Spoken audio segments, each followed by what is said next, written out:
Če pogledam celo tekmo, malo preveč vzponov pa padcev. Začeli smo relativno slabo, prvih 5 minut je bilo res slabih, potem smo rabili ravnotežje, pa bili iz minute v minuto boljši. Skozi drugo tretjino precej boljši nasprotnik, škoda, da nismo tega izkoristili pa zabili več golov. V tretji dosti dobro začeli, solidno, pa pol v trenutku so se fantje preveč sprostili pa imeli občutek, da imajo vse pod kontrolo.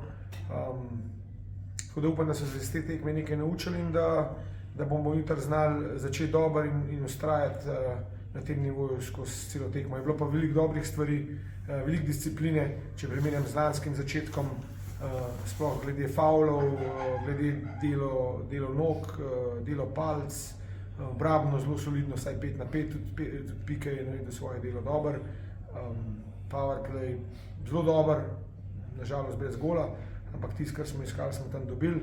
Tako da je veliko pozitivnega, predvsem pa moramo popraviti, da bomo znali biti bolj konstantni v igri, predvsem v dobrih stvarih.